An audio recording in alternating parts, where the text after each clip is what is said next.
like to now take the conversation in a slightly different direction.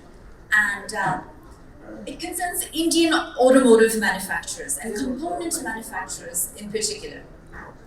They rely largely on joint ventures and on technical alliances to penetrate the global market, which of course gives foreign automotive brands lucrative and easy access to the rich Indian market. But how can we as industry professionals build brand India on international turf? It's a challenging question, and to share his take, may I please invite on stage the chairman of Samvardhana Motherson Group, VC Sehgal. Sir, if I could please have you join us. Huge round of applause for you.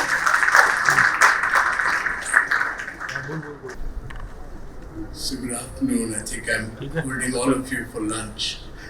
So I'll try and go through my presentation very fast. Today is very interesting. We could get a sense of the urgency, the need, and all these particular aspects of automotive business. Automotive business is 100% of Motherson's business. We don't do any other business other than cars. So take it for whatever it means. Motherson has no other alternate business.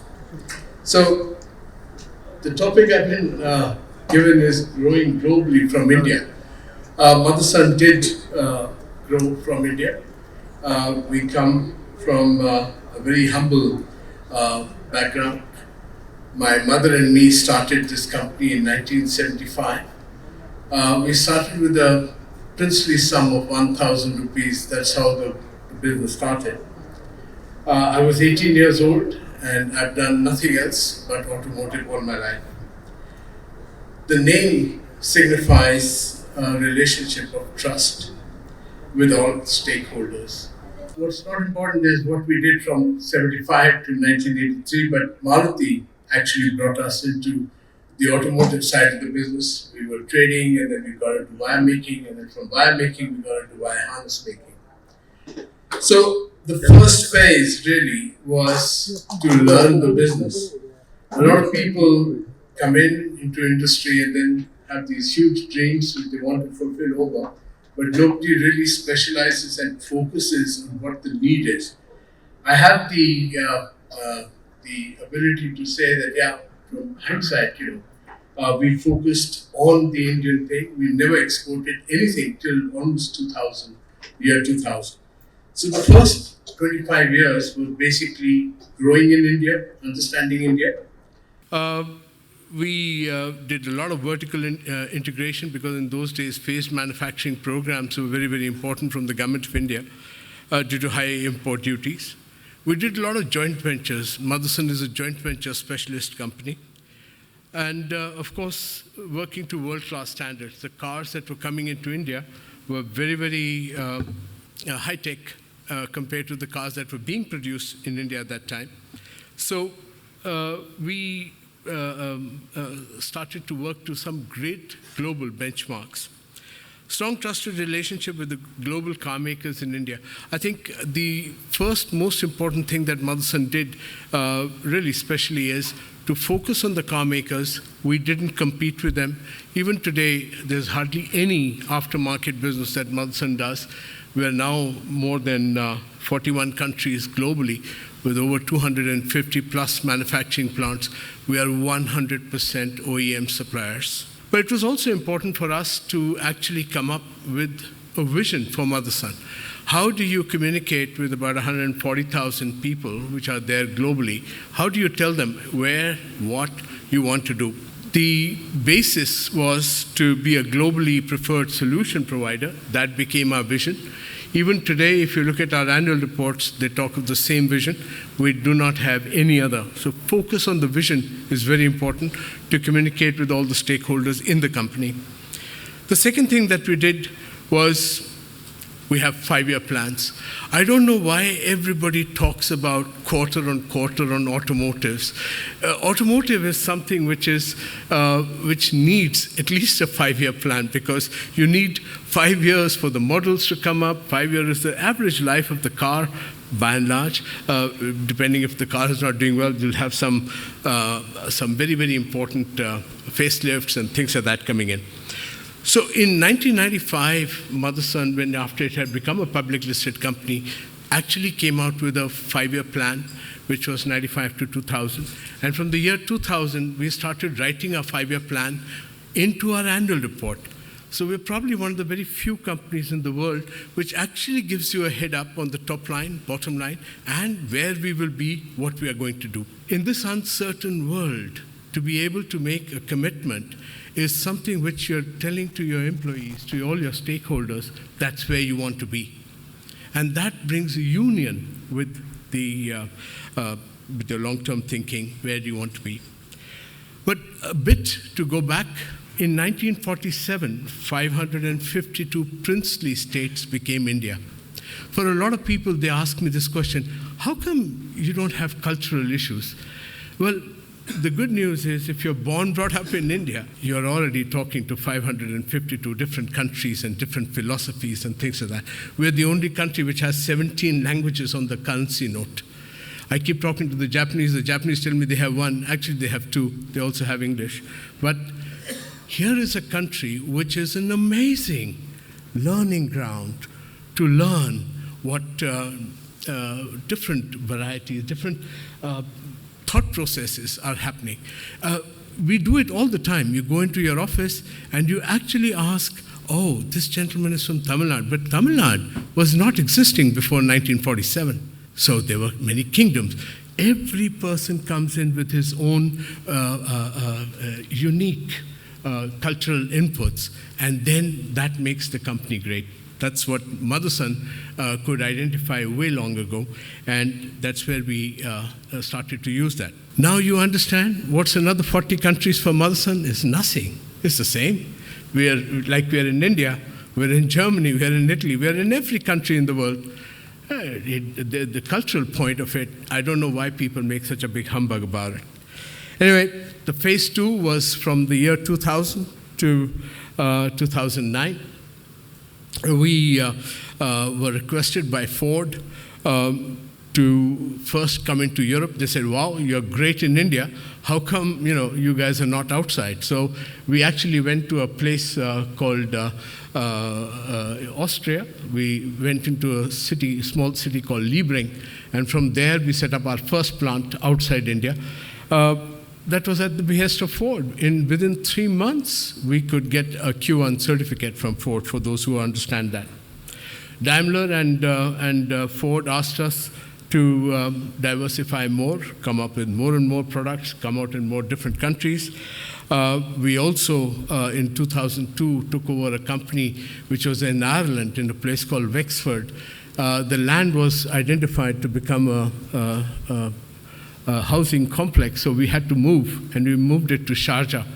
And that's where the first big plant of wiring harness came from Motherson. And we did a lot of small acquisitions. Our acquisitions were $1 acquisitions where the customer directed us to tell us exactly which customer to, what company to buy and things like that.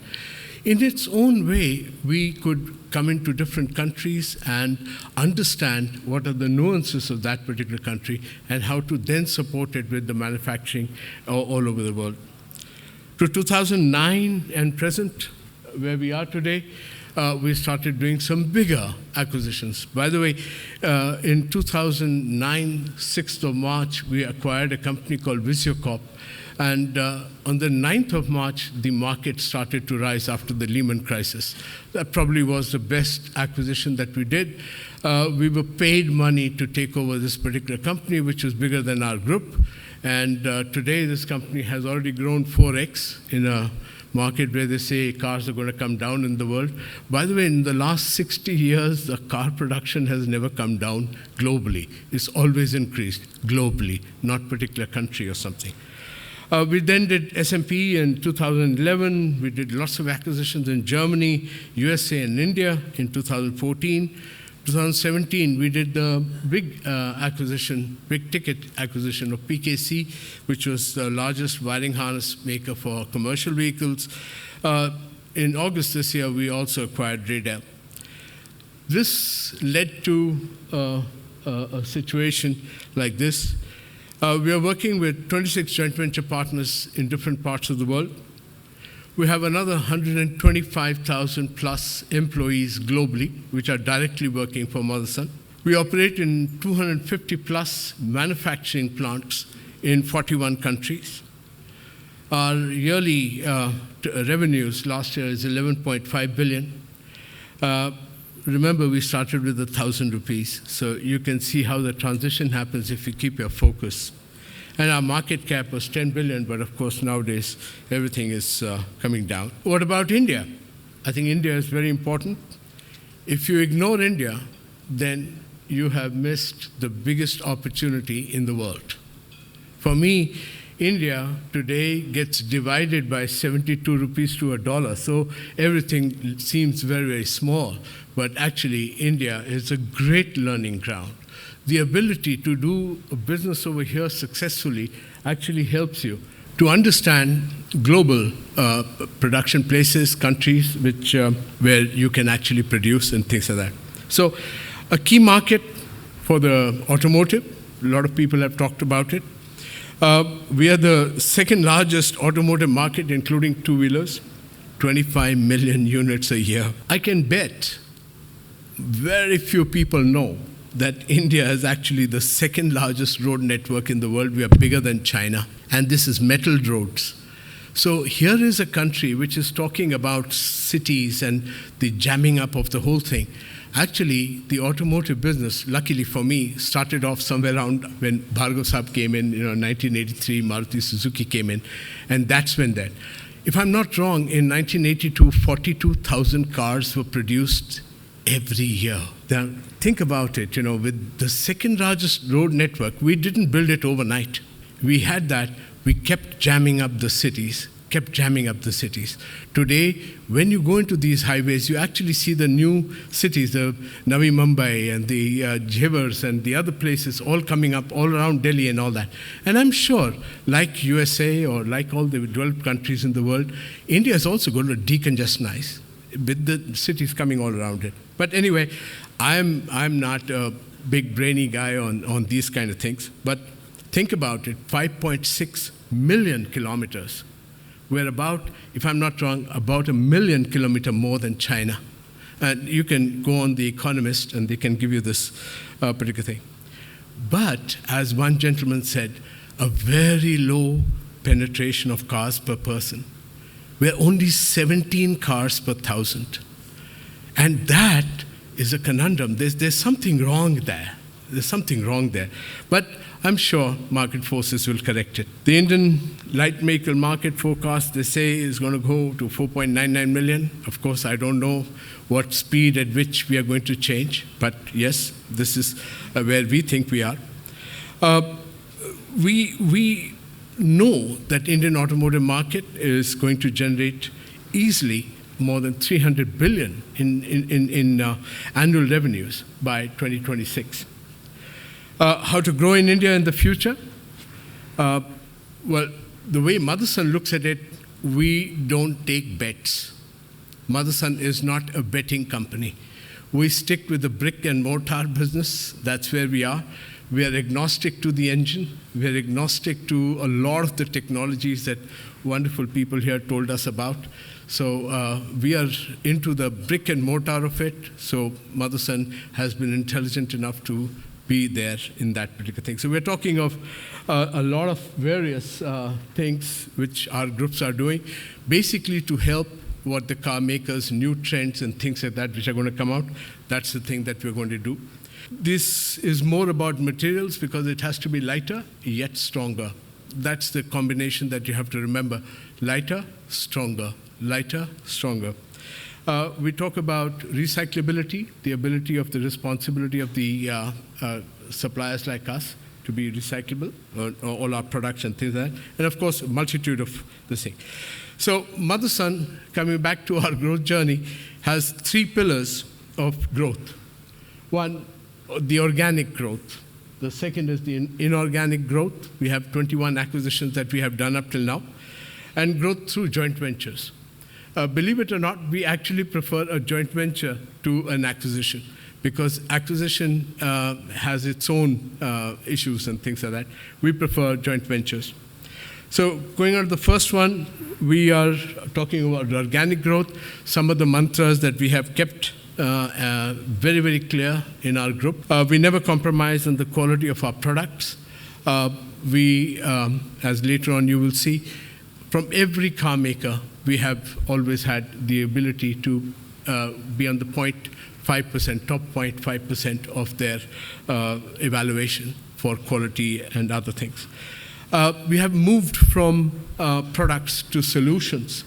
We do that with QC, DDM, SES, which is quality, cost, design, delivery, management, safety, environment, and sustainability. The car makers today need these particular 8 parameters of growth. Even our customer Maruti is now talking about pillars of excellence. To be trusted by the car maker is very important. For us, we are not so worried about what the global standards on quality and things are. What we worry about is what is the customer thinking about what we are doing. So for us, the customer's award is way more important than Deming's award or any such kind of a thought process. Motherson is trusted OEM globally. We are setting up new plants and things like that for almost all the car makers in the world. The second growth is the inorganic growth, where sometimes the customer is faced with a challenge where a customer or a supplier has gone bankrupt. They want somebody to come in with the long-term view, not a private equity or a hedge fund view, which is 5 years or something like that. Somebody who's going to be there for a long term, and Motherson definitely is a long-term player. We have never, in our history, we have never sold a company. We have never moved a company, never moved a plant for labor arbitrage. We don't believe in labor arbitrage. We believe that every country in the world has a right to manufacture for itself in that country, and our job is to make it relevant and economically intelligent to do that. So people look for an easy way out. We don't. We look at it in long term. Of course, I have a strike rate of 5%, which means 95% of the ideas are into the dustbin or whatever. But just see, the acquisitions that we have done from 2002 onwards. 21 acquisitions have been done. It's my pleasure to report to you that every one of them is doing very well. They're all in their own way contributing to their country, to the customer, to the group in a positive manner. So that we feel very, very proud of. And you can see the multitude of the different countries in which these particular acquisitions are. We operate them in that country itself. VisiCorp acquisition was a very important acquisition. I told you about this. Then we did the Pegaform acquisition. We did the PKC acquisition, which actually allowed us to get into the rolling stock, which is the trains, the metros and things like that, where we make the entire harnesses and other plastic parts for this particular coaches and things like that. And of course, the Radial acquisition, which was done, basically to get us into the B segment and the C segment of this thing, and the French customers came in as the thing. The third pillar of growth, which I told you is a very, very close thing to me. We are very proud that we have a 34-year-old joint venture, which is the oldest joint venture of Sumitomo in the world, is with us. It's very successful. We started way back in 1983. We are now going to close to 35 years. We have 26 existing joint venture partners. People have difficulty to run one. I have 26 of them, probably that's why my hair is gone. There are 9 countries of origin for the JV partners, 3 number of joint ventures with the same partner, 31 number of partnerships working with at the moment, and 34 year is the oldest age of the Sumitomo joint venture. Almost every car maker in the world, we are tied up with them. We are working with them. We're supplying something or the other to them. We support our customers globally. I have to go a bit fast, otherwise we're going to go on that. This is where we are. Definitely in the next 5-year plan, which will happen in 2020, we will tell you which other countries we're going to go to. some of the basic thought that Motherson is trying to put forward to you for whatever it's worth. I share it with you. Akla Chalo. This was a master thing which was given by Rabindranath ji to all of us.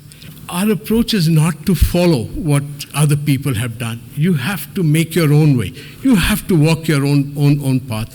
I think if you're nimble-footed and you come up with the fastest response time to what the customer needs, you're home.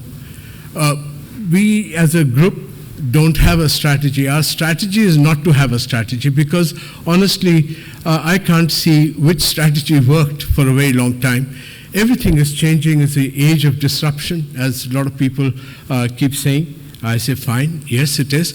Then I think nimble-footedness is going to be the fast response time is what's going to really do.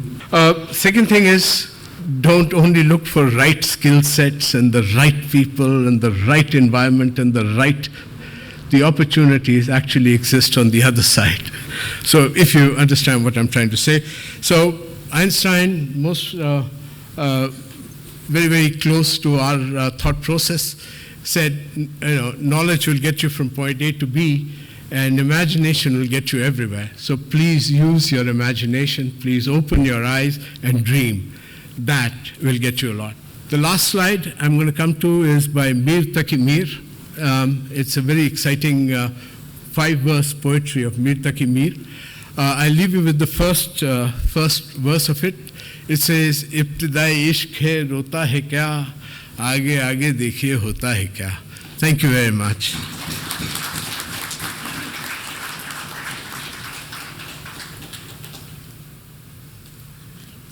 Thank you. Thank you, Sehgal sir, but I ask that you please remain on stage with us for a few moments longer, simply because it's not every day that we're in the presence of industry luminaries. So given that we have you here with us, I'd like for the editor of ET Auto, Naveel A. Khan, to please engage you in a fireside chat, and let's make this interactive. So you have left us with the couplets. I also have a couplet to summarize what you have done so far. हम अपना ज़माना आप ही बनाते हैं, हम वो नहीं कि ज़माना हमको बना गया. This is what looks like when we have Mr. Sehgal here and we look at his work that he has done. You are inspiration to a lot of people. What really inspires you? I really wonder in this age of disruption if I really inspire anybody. I think I was talking to Ashok and I was telling him this whole thing should have been actually electric, mobile, other thing, how to disrupt. I think inspiration for me, my biggest inspiration is my big boss, that's Lord Krishna. But time and again, Indian thought process has taught you that there are Shiksha ke Guru and Diksha ke Guru. So a lot of people. Mr. Bhargav inspires us like amazing, and so many people who are sitting here in panel, I was amazed at their knowledge. So everything inspires me. You said that my strategy is not to have a strategy. What's that strategy? How do you unfold that this is the right? You said that your strike rate when you go for acquisition, you have only 5%. What are the key things that you look up to when you are really acquiring the company? Actually, there's no rocket science in that. What actually happens is there's a customer who's going to pay the bill eventually. If you take over an acquisition, the customer is going to pay the bill. The customer himself will tell you whether the terms and conditions and the technology and all other things are relevant for him. And that's where the 5% comes from. We don't want to take over anything just because it makes us feel bigger, or we don't worry about that. We focus on what the customer wants. So focus on customer is the key. That's what we are trying to. Secondly, we talk about India, taking India to the global turf.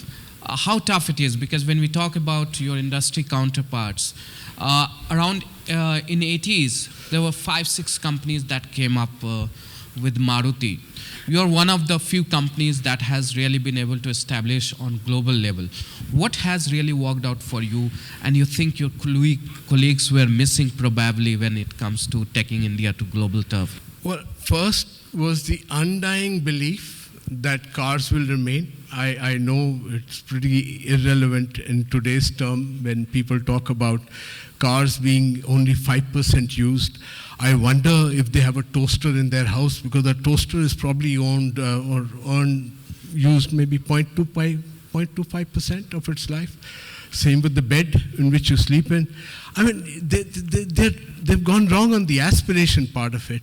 One of the gentlemen said that, one of the first things that people buy is a car when they get a job. The first thing is to buy a car, take your friend or boyfriend or your girlfriend out.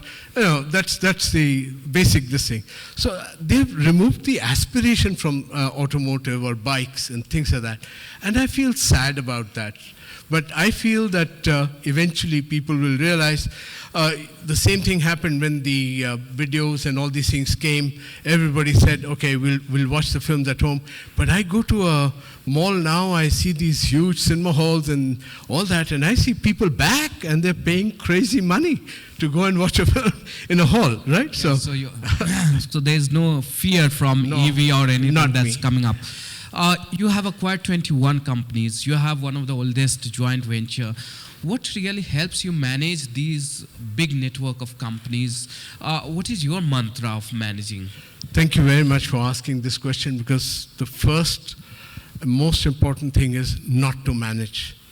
You need to have the pulse. So you pulse. have antithesis for everything. Yeah, we are contrarians because whatever I've heard. See, I was 17 when I started working out, so not in the gym, as you can see, but in my company. But what I was talking about is that everybody wants to manage. It's like a fixation. But what I think the ownership or the entrepreneurs have to do is to feel a pulse. You go to a doctor, the first thing he does is feels your pulse. I mean, you could be having headache or you could be having stomachache, but he still touches your arm and feels the pulse. So I think business for me is all about pulse. It's not about management. Okay, so now I had the opportunity to ask few questions. So I will open this for the audience also. You can also have the opportunity to ask. I am the not man so himself intelligent, so please what don't the ask me questions very tough I have. questions on electric engines. Yeah, so. Hello, sir. I'm Ruchir Shukla. A very simple question. You haven't shared maybe a couple of your tough times, maybe 2 or 3 such stories which you have faced over this long, great journey. Some of the challenges which you have faced and possibly a good learning for us. Well, I think, as I told you, we have a strike rate of 5%, which means 95 times out of 100, we are having huge challenges and things like that. I think at the end of it, if you are not convinced, don't do it. Leave that 3-letter word out from your this thing. It's called ego. Leave it out. Top line, as my guru says, top line vanity, bottom line sanity, cash in bank reality. If the cash is in the bank, hey, you're home. So, a lot of challenges, a lot of things that have gone wrong. I think at every point, something or the other has gone wrong. I still remember, there was a government, this thing, India was importing a lot of these plastic parts for computers. Yeah. So they came out with a draconian law, all plastic parts to be banned. And suddenly we couldn't produce harnesses for Maruti. So what we did, how we got over it is all different, this thing. But things happen. So I said, it's important to be nimble-footed and think at that time. Chand, I have no question. I just wanted to share with you that you have no idea how proud you have made us to be an Indian. You have really put India on the world map. Thank you. Thank you. And thank you very much for doing it. Thank you. I was really scared when Ashok stood up for the question. Hello, I'm Santosh Rathod. I represent a raw material company called as Trinzio. And Motherson is one of the esteemed customers. And sir, you have been an inspiration for us because we talk to our colleagues in Europe and, they talk about SMP and SMG and, how they are esteemed. So one of the question to you, because I saw that you started from, say, merely 1,000 rupees and, and my mother's blessings. Yeah, with mother's blessing and, build such a great empire of 11 billion, if I'm not wrong. So what is the future plan? Where do you want to take this? The plan is very clear. It's in the annual report. 18 billion by 2020, March 31st, and bottom line of 40% growth. For us, I've told you, it has to be growth with the bottom line. It cannot be just growth. So it's like that. For the group, it's 26 billion. So wait and watch. I told you, rota hai kya? Aage aage dekhiye hota hai kya? So your philosophy is full effort, full victory. Can you explain a bit, because that is a very inspiring line that I always hear from you whenever I meet you. I wish this was my line. This is again coming from Gita. Lord Krishna tells Arjun, full effort is full victory. When you go running after the end, that is the result, you will always get misguided. All you have to do is to just make full efforts. When you make full effort, you will actually enjoy the whole ride, you will enjoy the whole experience, and more importantly, if the fruit comes to you, it's going to be to your favor. I can guarantee you that. So are you involved in regular day-to-day progress in the company, or how do you function? How does a day look like for you? Because you travel over 300 days a year. So how do you manage all this? Once Again, manage. Yeah. Okay. No, actually, the key point for you to understand is, I ask all of you a question.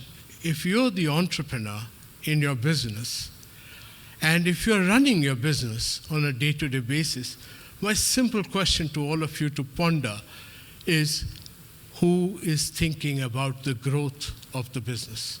I think it's the entrepreneur's job to be looking at what are the new avenues, where to grow, to control. I always say to my friends that, my job is 4C. First is definitely customer. For me, there is no reason to be in business if the customer is missing. 2 are the collaborators. In the collaborators are all the stakeholders, my employees, my collaborator, like my joint venture partner, and things like that. The third one is cash capital. The entrepreneur per chap gets all the benefits only after everybody has been paid off. The tax has been paid, employees, everybody has been paid. Then the per chap will look at the dividend. So how are you talking with your investors and the people who are putting money into your company? And the fourth is control of vision. You are the one who worked together with your people and the team and formed this thing. So keep your head straight. Tomorrow, people will come, a lot of my banker friends come and tell me, John, what a lovely investment opportunity into housing, power sector. What else is the hot favorite nowadays? Disruptive technologies. All these things. So I control that. So I spend a lot of time, I visit a lot of factories, I go to the factories, I attend family days in every plant. It's an amazing thing. So let me end this conversation by asking one last business question. We see a lot of global trade war kind of situation with Trump coming in, talking about tariffs, etc. You have operations in Mexico. He has reservation about Mexico. You have operations in US, China. How are you looking at the scenario? Do you think it is really a concern, or do you think it's cool? Yeah, definitely. For the time period where this particular war is happening, it does scare a lot of people and things like that. But 3 things have come to the rescue of Motherson. A, our belief that every country where we are producing is important. And it's not important to take that plant out and, let's shift it to India, let's shift it to China or something like that. I have 19 plants in China. But all I'm trying to say is that, yeah, you have to be in that country, and really the trade wars won't affect you too much. Second thing which is very important for us is the ability to understand a trade war is like a sumo match. I don't know how many of you know a sumo as a sport, but it's a lot about, beating their thighs and doing this, and my red button and your red button and all those wonderful things are there. But it's over. It's like the sumo fight. When it happens, it's over in 10 seconds, the whole fight is over. And the third most important thing about trade wars is be nimble-footed. Be able to change the country if the thing goes really against you. So to be nimble-footed is very important. Last question would be, what kind of piece of advice you will give to your counterparts who are having global dreams, who wants to be recognized globally, have footprints in the markets like you have? Only 2 words, ekla chalo. Figure it out for yourself. Thank you so much for being so candid. Nice.